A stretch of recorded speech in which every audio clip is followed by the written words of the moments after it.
కాకరకాయలతో మనం ఎప్పుడు చేసుకునే విధంగా కాకుండా ఒక్కసారి ఇలా చేసుకోండి.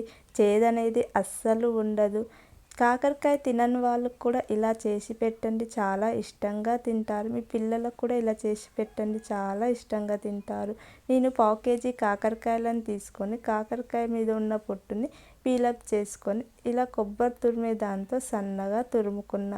అదేవిధంగా కాకరకాయలు అన్నీ ఇలా సన్నగా తురుముకొని రెడీగా పక్కన పెట్టుకోవాలి. ఇప్పుడు స్టవ్ పై ప్యాన్ పెట్టి 1/2 టేబుల్ స్పూన్ ఆయిల్ని వేసుకొని 1 టీ స్పూన్ శనగపప్పుని వేసుకొని ఒక 1 మినిట్ ఫ్రై చేసుకున్న తర్వాత ఇప్పుడు ఇందులో 1 టీ స్పూన్ మినప్పప్పు, 1 టీ స్పూన్ జీలకర్ర, 1 టీ స్పూన్ ధనియాలు వేసుకొని ఫ్రై చేసుకోవాలి. ఇవి చక్కగా బ్రౌన్ కలర్ వచ్చే వరకు ఈ విధంగా ఫ్రై చేసుకుంటూనే ఉండాలి. ఇలా బ్రౌన్ కలర్ వచ్చిన తర్వాత ఇప్పుడు ఒక బౌల్లోకి తీసుకోవాలి. ఇప్పుడు అదే ప్యాన్లో మరో 1/2 టేబుల్ స్పూన్ ఆయిల్ని వేసుకొని కాకరకాయ తురుముని ఇలా రసం పిండుకొని ఆయిల్లో వేసుకొని ఫ్రై చేసుకోవాలి. మంటను లో ఫ్లేమ్లో పెట్టుకొని ఈ కాకరకాయ ఫ్రైని చేసుకోండి, లేకుంటే కాకరకాయ ఫ్రై అనేది మాడిపోతుంది.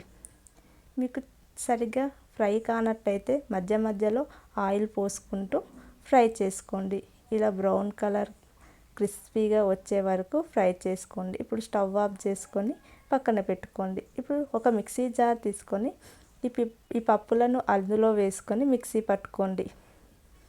ఇప్పుడు ఇలా పౌడర్ చేసుకున్న తర్వాత ఇందులో 3 టీ స్పూన్ల కారం, ఒక 10 వెల్లుల్లి, మనం ఫ్రై చేసుకున్న కాకరకాయని వేసుకొని రుచికి సరిపడా సాల్ట్ వేసుకొని మిక్సీ పట్టుకోవాలి. చూడండి, ఈ విధంగా మరీ మెత్తగా మిక్సీ పట్టుకోకండి, బరకగానే మిక్సీ పట్టుకోండి.